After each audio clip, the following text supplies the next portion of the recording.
L'Ukraine a affirmé vendredi avoir repoussé un nouvel assaut russe sur Avdiivka, dans la région de Donetsk. Selon Kiev, l'armée russe a perdu environ 900 hommes tués ou blessés et 150 blindés mis hors de combat dans cette zone en 24 heures.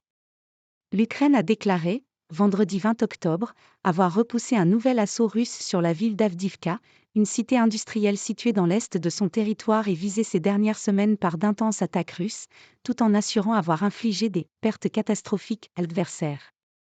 L'ennemi a réitéré ses attaques et n'abandonne pas ses tentatives d'encercler Avdiivka, a déclaré l'état-major de l'armée ukrainienne dans son rapport matinal sur Facebook.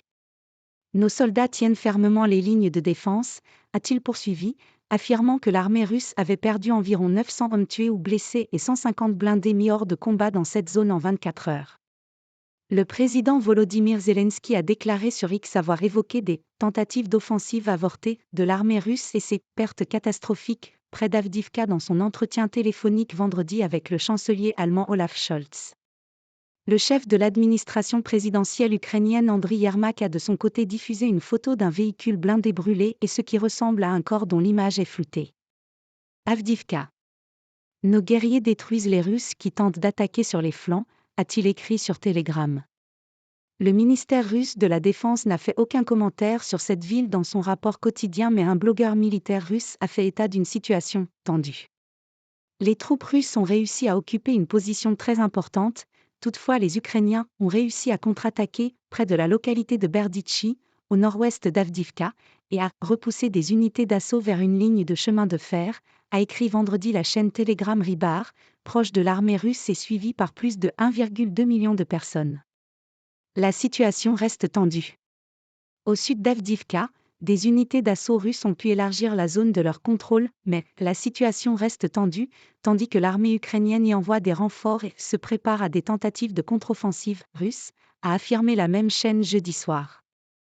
Le commandant en chef des forces ukrainiennes Valery Zaloujny a de son côté affirmé jeudi soir sur Telegram avoir visité Avdiivka où l'adversaire n'abandonne pas ses tentatives de percer notre défense.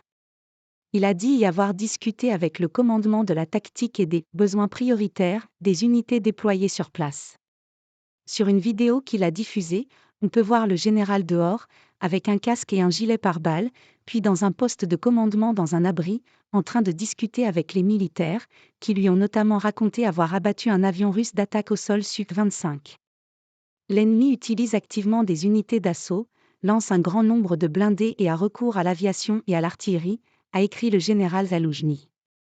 Les troupes russes avaient lancé leur précédent assaut sur Avdiivka le 10 octobre, mais cette première tentative s'était soldée par de lourdes pertes.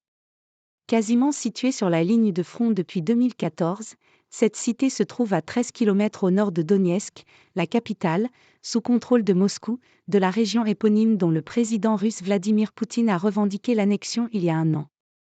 Érigée autour d'une immense coquerie, qui employait jusqu'à 4000 personnes, Avdiivka compte encore quelques 1600 habitants, contre 30 000 avant la guerre, selon sa mairie.